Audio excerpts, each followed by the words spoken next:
though I'm the Secretary General of Court, I represent workers in this country, I happen also to be General Secretary of the giant Kenya Plantation and Agricultural Workers Union.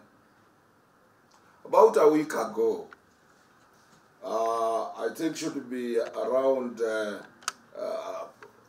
1 week ago, the James Findlay Company issued a circular to its employees in Kericho that they were going not even to retrench, but to dismiss about 702 employees.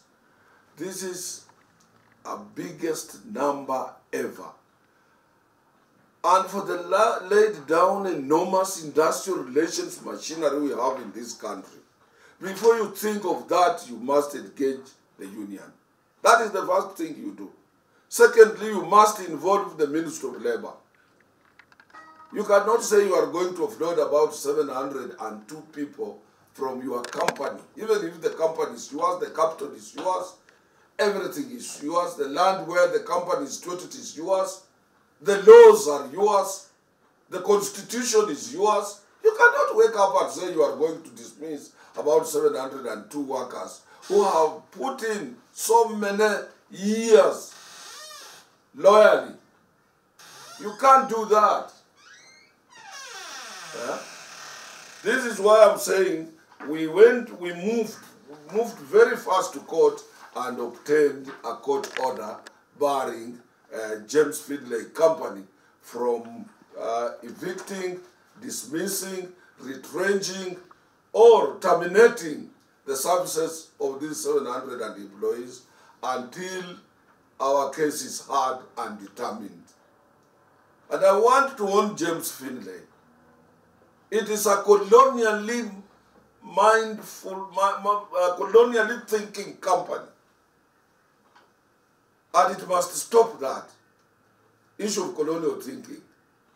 Kenyans have laws in place. We have regulations pertaining to those laws in place. We have a constitution, Article 41 in the Bill of Rights, which protects workers, protects collective bargaining agreement. We have valid recognition agreement with this company. We have CBA with this company. It must inform us. There is no employer in this country, so long as I'm still the Secretary General of KOTU, the General Secretary of Kenya Plantation and Agricultural Workers Union, who will wake up from the wrong side of his bed and say, I'm going to dismiss workers, and he gets it free. We will always move to court, and I want to thank courts because they see and they also listen to both sides and issue such like wonderful orders. So workers in Kericho must continue reporting to their places of work until we sit with this management, and they must tell us what is the problem. Because during the coronavirus, I personally spoke to the government when we had lockdown to allow them to ferry their tea from Kericho to Mombasa for export, to ferry their tea from Mombasa to the Nairobi to the Jomo Kenyatta International Airport if they wanted to export through those channels. I spoke to the government, and the government allowed them to sell tea outside Kenya. When we were on lockdown, they were making money. Under my courtesy, I spoke to the government, and government allowed them. So they cannot say they don't have money.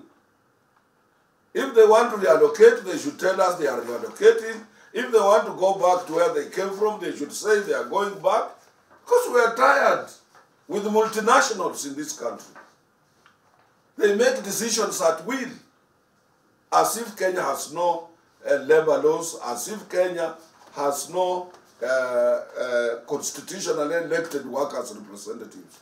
I want to warn them to stop such like menace and go down to the specifics, accept that we have a valid recognition agreement as a union, Kenya Plantation and Agricultural Workers Union.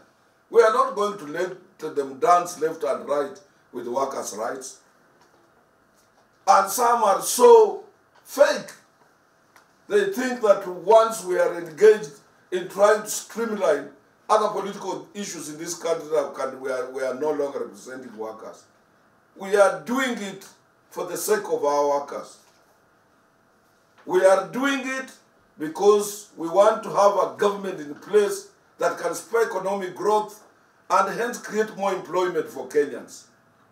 We don't want investors who come here to invest, exploit, get money, and take money back to their countries of origin without considering the input and so many years workers have put into services of their own farms.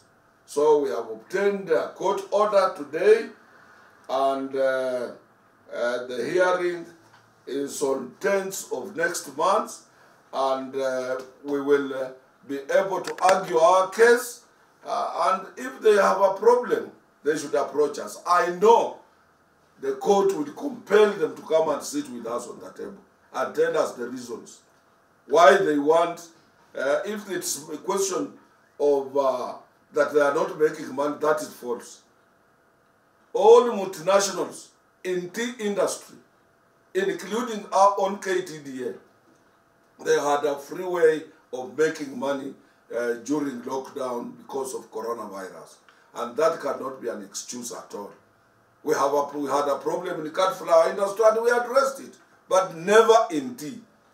And they never at any time stopped working, up to date. So they have no reason to tell us, oh, we are now retrenching or dismissing or terminating, for that matter, 702 workers. Kenya is independent, yes, but we have laws in place to protect the rights of working men and women across in this country. Well, SG, of course there are those